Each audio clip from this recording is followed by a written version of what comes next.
What is going on, everyone? Welcome back to another video, and the first video to kick off the 2026 new year. Today we're going to be talking about my top 3 recommended bow sights here in 2026. But keep in mind the ATA show is quickly approaching, and there are going to be, or at least I expect, that we're probably going to see some more sights hit the market, or at least some updates to some of these sights, which some of these have actually already received, and we'll kind of talk about that a little bit in this video. So keep in mind, I'm not doing full detailed technical review videos on any of these sites. We're going to do like a high level overview, and I'm going to talk about why I like each one of these sites and why they're going to be a great option for you in 2026. Keep in mind, I have done full reviews on each one of these sites. If you guys are interested in that, I will put links in the description below, but you can also kind of scroll through some of the previous videos that we've done and find those and check them out. I'll put thumbnail pictures in the video so you can kind of know what you're looking for. So to start, we're just going to go in alphabetical order with the 3 sites that we have currently on the table, and obviously I got one set up here on my bow currently, but the first one that we're going to start with is the Dailed Pruf.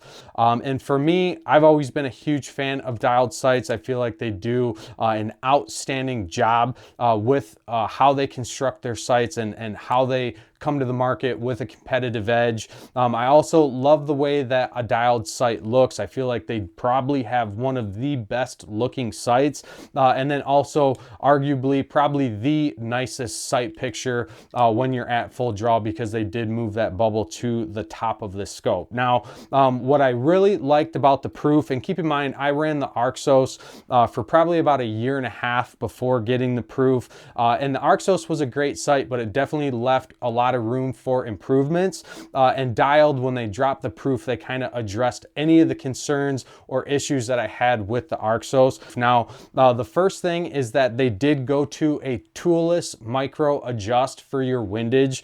Previously, before, you had to carry Allen wrenches to make any type of adjustment on the Axcel. They also did a really good job at beefing this sight up and addressing any durability issues that they had on the Axcel. I didn't personally experience any issues, but I know a lot of people did. That has now been addressed with this new design on the front of the sight that basically sandwiches everything together and again makes it extremely durable. Now, another big improvement on this sight is you no longer have to worry about figuring out where your 20 is and then going and leveling out your second axis.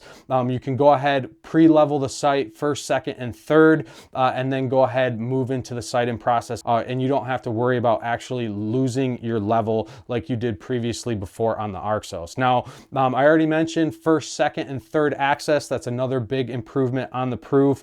Before, the first axis was leveled out right from the manufacturer, whereas this year you now have independent first, second, and third axis, which is obviously a nice thing to have on a sight, especially if you're shooting a lot of downhill or uphill shots. Now, another big improvement from the consumer side is that the Pruf now gives you the ability to swap between the mounting brackets that they offer. So they have a pick, they have a direct mount, and then also a dovetail compatible or bridge lock compatible dovetail. Now, you can interchange between all 3 of those. So if you upgrade your bow and you go from a PSE to a Matthews or a Matthews to a PSE, you don't have to go and buy or purchase a brand new sight. So definitely, like I said, from a consumer standpoint, is always one of the key features that I kind of look for, especially if you're making this type of investment on a bow sight. Now, another big improvement and something that I really like is the double-sided switch tapes, or the dual switch tapes that they rolled out on the Pruf. I always like having a calibration tape permanently on my sight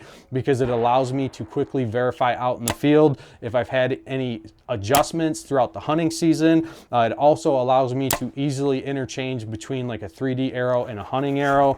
So definitely, like I said, a pretty sweet feature to have. And then the last 2 things that I'll talk about in regards to the Pruf is the upgraded locking lever for the roller wheel. Before, they had like a dial brake. Was not a big fan of it. Whereas this year, like I said, you can either lock the sight, completely, you can unlock it, or you can kind of go middle, which increases a little bit of the tension, but you're still able to roll the sight or override that lock in the heat of the moment without having to worry about accidentally stripping the sight. And then another big improvement that a lot of people liked is they got rid of the tension screws on the Axcel. So a lot of people were having issues with those screws being too loose, or they were tightening them down too much to the point where they were stripping those out. So those were completely removed, and they addressed that tension adjustment system with this locking lever. So definitely a great sight. Like I said, by far probably one of the nicest looking sights that are available on the market.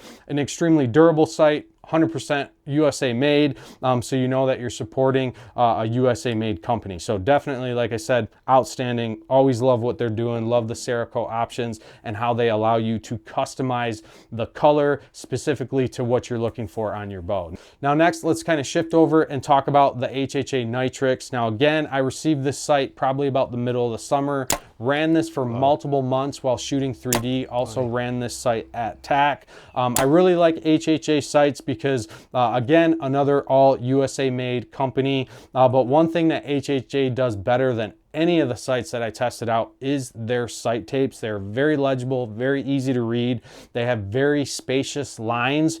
So when you are making adjustments, like I said, it's very easy to get that sight dialed in. They're also extremely accurate. I've tested these all the way out to 120, 130 yards, have had no issues. Now, as far as some of the upgrades that the Nytrx received, one of the biggest ones was, again, very similar to the Dailed Pruf, is they rolled out a dedicated or an independent first, second, and third axis adjustment, where previously before your first axis was set straight from the manufacturer. So again, this year you now have those independent axis adjustments. Another big upgrade on the HHA Nytrx is they did make this infinite adjust rail longer when compared to the Rise. There was a lot of people that were running into issues where they would basically bottom out on their adjustment rail before being able to zero the sight in at 20 yards. So now they've increased that overall length and kind of addressed that. Now, another thing that I really like about the HHA sights, specifically for the vertical pins, is again, you have a micro adjust windage, which is toolless to make any type of elevation adjustments, very similar to the Pruf. You do have to use an Allen screw, and then you move this housing up or down on your elevation or this infinite adjust slide rail, and then you go ahead, lock this in, and that's how you're going to zero the sight. Now, one thing that I really like about the HHA and then also the Pruf is what that allows you to do is basically keep your slide rail at the home or the top range, which acts as a dead stop, and then you can lock that down and then make that adjustment. And like I said, that ensures you have a dead stop. It also ensures that you're getting the most amount of clearance on your setup. Now, another thing that I was very, very impressed with the HHA sights is just their overall pin brightness. I have done multiple pin brightness comparison videos of the UV, the Dailed Pruf, the HHA, and then also the Axcel Driver. And HHA performed extremely well in low light hunting situations to the point where you definitely would not need to use a light if you're hunting with this sight. So definitely outstanding pin brightness. I like that they started rolling out a Cerakote option on this sight. I feel like the Cerakote just gives it a little bit better of a look. Also allows you to customize the color to match your bow. And then another big thing that I like about the HHA sights, and this is specific to their Pro Series, is the interchangeable roller wheel, again making it very easy to swap out between arrow configurations. Now keep in mind, all three of these sights on the table are very easy to get sighted in. You basically find your 20, find your 60, and then you go ahead and pick a tape. So like I said, definitely super easy to get sighted in, and like I said, definitely two of the top options in 2026. Now, one thing that I forgot to mention is both the Dailed Pruf and HHA have recently released vertical 3-pin adjustable sights, so they are no longer fixed. And you can determine your actual pin gap with those new scope housings. I don't have the new Dailed Pruf scope housing, but I do have the HHA here in the studio. We will be doing a full detailed look at that new scope. So if you guys are interested in checking that video out, like I said, just make sure that you subscribe and be on the lookout. That will come in the coming weeks. Now, the last sight that we're going to talk about is the one that is currently on my bow, and it is the UV Slider 2. This sight has been with me in 3 different states: Michigan, my home state, Kentucky, and then also Indiana. So I ran this all through the hunting season without any issue. Now for me, being able to run a sight through the hunting season and not have any issues with it is a true testament to its durability. And keep in mind, I am not easy on my equipment. A lot of the hunts that I do are hang and hunt style, so my equipment does get beat up and sees some abuse. Some of the upgrades that they rolled out in 2025 when compared to the original Gen 1 slider, the first thing, and probably for me the most important, was the pin brightness. They definitely addressed it, and keep in mind, like I said, I've done pin brightness comparison test. This sight comes in with a 15 thousandths pin and performed extremely well when lined up against a 19 thousandths pin, which is obviously going to gather more light. So definitely a drastic improvement from the Gen 1. Now going into the hunting season, I did think that I was probably going to still have to rely on this light kit, but I did not have to use it. I actually only turned it on once, and that was when I took a shot at a buck in Michigan. I actually missed them because I misjudged the yardage, but it was like minutes before last light, and that was the only time that I actually had to turn that on. Now in regards to the light kit, this was another huge improvement on the UV Slider 2. This is now a USB-C rechargeable light kit. UltraView offers hands down the best light kit that is available on the market, integrated into the sight. I've talked about this a few times on this channel, but like I said, USB-C rechargeable, and then one of the best features about this sight is the auto recall for the brightness setting. So as you're setting your bow up, getting prepared for the hunting season, you can figure out which brightness setting is best for your eye and how you see in low light. And then once you turn this back on, it's going to automatically default to that brightness setting. And it's just one less thing that you have to tinker with. That's exactly how I ran this sight when I took a shot at that buck. And like I said, that auto recall feature just reduces fiddle factor in the heat of the moment. Now, another huge improvement of the UV Slider is just the overall footprint. If you guys remember the Gen 1, it was specifically for the pick mount. It was a long sight. It was heavy. It was coming in at roughly about 12 ounces. They reduced that, got it as close to the riser as possible, which is allowing you to shoot further, get longer sight tapes, and then also drastically reduce the weight. The UV Slider 2 and the pick is coming in at roughly 9.2 ounces, if I recall correctly. So definitely, you know, for me, having a lighter sight is my preference, because it allows you to position the weight on the bow exactly where you want it to achieve the desired feel for how this bow is going to hold. Now, a couple other features which rolled over from the original is just the dual dial that they have in there that allows you to micro adjust your windage. Keep in mind, of the sights that are on the table, UV is the only one that is 100% toolless to make an elevation and then also a windage adjustment. Another big improvement, small but big, on the UV Slider 2 was the dead stop. That was a big complaint for a lot of people on the Gen 1, myself included. The more I hunted with that sight, the more I realized it wasn't that big of a deal, but if I have a preference, I want a dead stop, so I was excited to see when they rolled that out. The sight picture on this sight is also extremely well. I like the way that this sight looks at full draw, or the scope housing, how it looks at full draw. And then obviously they did shorten up this scope housing a little bit so you don't kind of get that hallway effect like you were getting on the original Gen 1 UV Slider. So definitely a fantastic sight.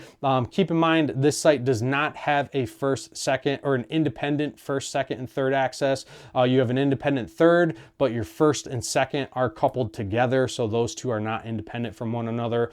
Also, at this point, when I purchased this sight or received this sight, this was not 100% USA made. However, UltraView has made a lot of investments to become a USA made company. They have got CNC machines inside their headquarters, and they are rolling out 100% USA made products. Obviously, it's going to take time for them to do their full product line, but I'm very excited to see what UltraView comes out with in 2026 and what their plans are to continue to expand on that USA made product. So definitely, probably, like I said, arguably one of the nicest sights that I tested out, just for the overall ergonomics, the design, the compactness, the lightweight.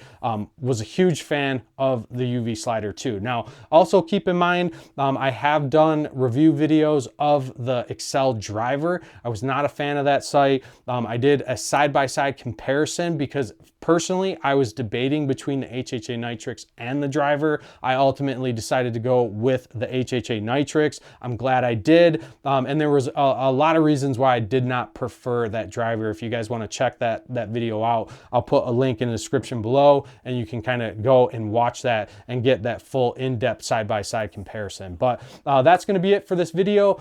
Keep in mind, ATA is quickly approaching. There's going to be a ton of product release. Obviously, we will be reviewing all the top products. If there's anything that you guys want to specifically see reviews on, leave them in the comments below. I'll work them into the 2026 schedule, and we'll make sure that we get these review videos kicked out for you guys as soon as we can get our hands on the products. Like I said, one of the videos coming up in the next couple weeks is going to be on the new HHA with the vertical 3-pin. When I get a hold of the dialed vertical 3-pin, we'll also do a review video on that, and then probably a side-by-side comparison of the HHA and the dialed, just to see how those two stack up. So again, if those are videos that you guys are interested in seeing, make sure you subscribe, like, and follow us so you guys know when we drop that video. But that's going to be it for this video. If you guys made it to this point, again, please remember to subscribe. Your guys' support greatly helps us out, keeps us doing what we're doing. And until next time, stay safe, stay healthy. We'll see you guys on the next one.